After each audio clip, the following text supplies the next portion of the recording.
Le CHU Grenoble-Alpes prend encore de l'avance et réalise une première mondiale, une opération de la colonne vertébrale à l'aide d'un système d'imagerie et de navigation chirurgicale en temps réel.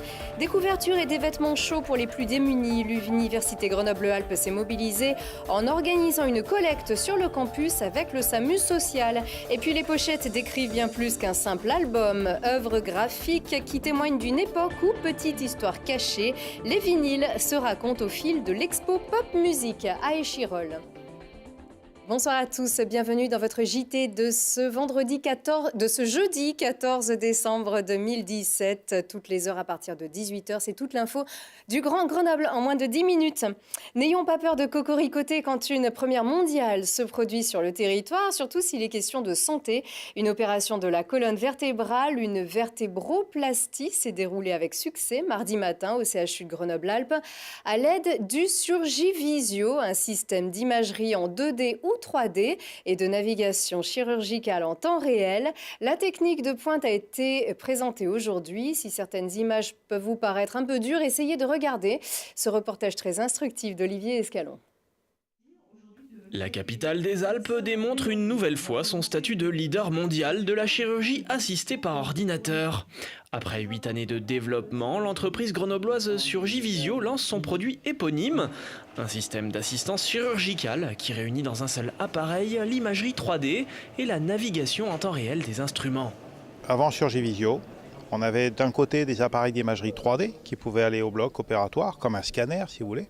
On avait de l'autre côté des systèmes de navigation chirurgicale qui peuvent suivre la position d'un instrument.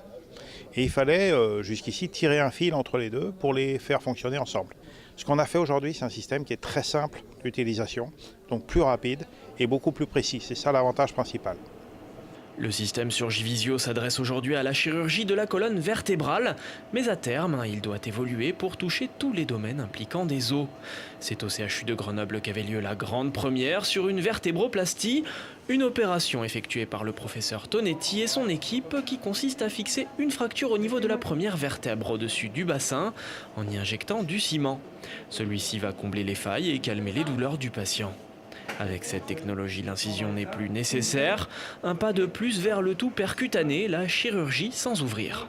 Donc ça permet de s'adresser aux gens les plus fragiles, c'est-à-dire ceux qui ont eu des gros traumatismes et qui sont en train de se battre avec une lésion du cerveau, une lésion du poumon, une lésion du foie. Donc rajouter une chirurgie agressive dessus, ça leur fait mal. Et puis les gens plus fragiles aussi, les personnes âgées qui ont souvent des complications de type infection et autres. Donc ça permet de faire des chirurgies assez agressives de manière moins invasive.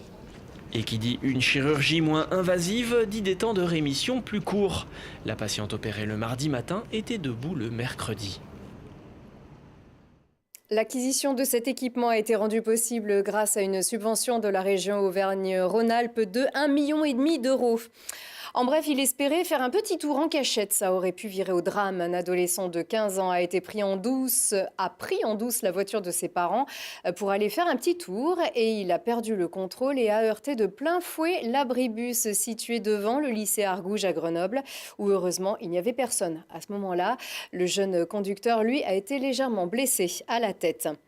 L'appel à la solidarité a bien été reçu par les étudiants, mais aussi par toutes les personnes qui gravitent autour du campus. L'Université Grenoble-Alpes s'est mobilisée pour aider le SAMU social à recueillir des couvertures, des duvets ou des vêtements chauds à destination des démunis.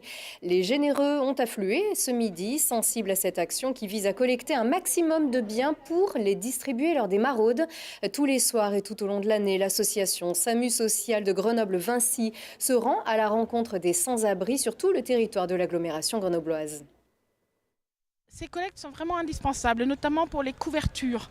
Alors des couvertures, nous en distribuons beaucoup parce que l'usager, la personne à qui nous la donnons la nuit, d'abord on a besoin pour se protéger du grand froid, pour se mettre à l'abri puisqu'il n'y a pas assez d'hébergement d'urgence. Au mois d'octobre, on a rencontré plus de 700 personnes et plus de 280 enfants dans la rue de Grenoble. Le froid arrive. Donc il faut absolument qu'on puisse leur venir en aide pour éviter la catastrophe. Alors une fois qu'on a tout récolté, on va faire un premier tri. On a des associations qui ont des besoins aujourd'hui, qui nous ont sollicité, notamment par exemple tout ce qui est gants, bonnets, chaussettes, où il y a un besoin urgent. Donc on va aller dépanner quelque part, on va aller partager ça avec l'association qui a des besoins. Les couvertures, nous on va en stocker parce qu'on en a on en a besoin beaucoup et tout au long de l'année. L'été aussi, contrairement à ce qu'on peut penser, l'été est aussi difficile que l'hiver. Donc on a besoin de couvertures tout au long de l'année. Rien n'est perdu, je peux vous l'assurer. Et vous pouvez vous aussi effectuer un don directement au local du SAMU social au 27 rue Nicolas Chaurier à Grenoble, qui a surtout besoin de vêtements chauds pour les hommes et les enfants. Toutes les informations sont sur le site samu-social-grenoble.fr. La galette revient, pas encore dans les boulangeries, mais déjà dans les bacs. Les vinyles font leur retour chez les disquaires, plébiscités par les amateurs de son et d'images. Et c'est justement la pochette qui s'expose au Centre du graphisme d'Échirolles, une rétro de 67 à 2017 où chaque couverture raconte un petit morceau d'histoire, une expo coup de cœur de Charlotte Faulkner. Peu importe notre âge, on a tous forcément écouté l'un de ces vinyles et vous avez le choix, il y en a plus de 1200.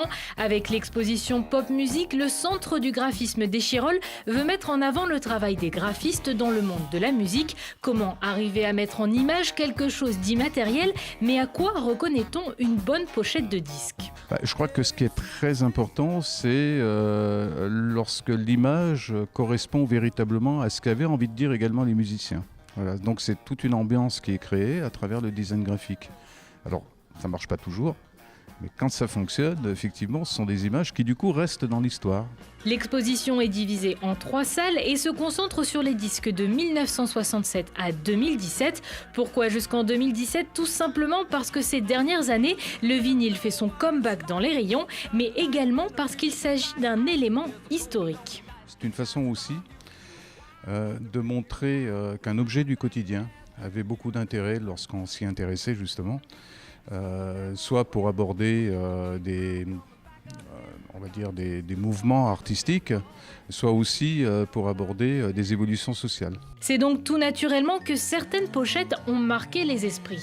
La fameuse pochette réalisée par Andy Warhol, et on peut remarquer d'ailleurs un petit peu... c'est un peu curieux quand même, parce que finalement, Andy Warhol signe la pochette comme si c'était finalement lui-même le groupe de musique. Alors, le groupe de musique, c'est The Velvet Underground, qu'il soutenait beaucoup. Il a d'ailleurs aidé, je crois, fortement à ce que ce groupe prenne de l'ampleur. Voilà, il a succombé à la tentation de signer lui-même la pochette, et elle n'est pas signée de manière discrète. On a vraiment l'impression que c'est le groupe de musique, Andy Warhol. Une exposition qui partira ensuite séduire le public parisien dès juillet 2018. Et ici, à Échirolles, c'est à voir jusqu'au 30 mars prochain. Vous y trouverez forcément votre pochette coup de cœur, comme par exemple les Beach Boys sont en train de donner à manger à des chèvres. Voilà. La Coupe d'Europe de bobsleigh et de skeleton se déroule en ce moment même à La Plagne en Savoie, là où avaient eu lieu les épreuves de bob et de luge aux Jeux Olympiques d'Albertville en 92. En attendant les prochains en février à Pyeongchang, notre émission régionale Voyons voir, en partenariat avec TL7, 8 Mont-Blanc, TLM et Télé Grenoble, vous emmène ce soir à la rencontre des équipes qui entretiennent la piste unique en France depuis 25 ans. Apparemment, c'est l'une des plus techniques au monde. Pourquoi ? Comment est-ce qu'on peut le voir ? C'est parce qu'elle est longue ? Parce qu'il y a beaucoup de virages, je sais Alors, pas. les difficultés techniques, bien sûr, qui sont très appréciées des pilotes, notamment le virage Oméga par rapport à sa forme. Bien sûr, l'enchaînement de petits virages très très rapides. Et puis la grande courbe 10, qui est très difficile à négocier, puisque, en fait, à la sortie, on entame une 3e vague. Et puis, nos 200 mètres de décélération qui permettent d'arrêter l'engin avec une pente à 40%, puisque l'engin arrive à plus de 135 km/h chez nous. Et pour tout savoir, il faut regarder Télé Grenoble ce jeudi à 20h45 et 23h45. Et puis notre quotidienne, si on parlait ce jeudi, Thibault Leduc va revenir sur un record du monde d'altitude en parapente au-dessus des plus hauts sommets de la planète. Et puis Thibault va aussi se pencher sur la 30e édition du Festival des Jeunes Bobines à Lons-en-Vercors. Et c'est à 19h15, 20h15 et 23h15 sur Télé Grenoble. Et c'est la fin de cette édition. Merci de l'avoir suivi. Très bonne soirée.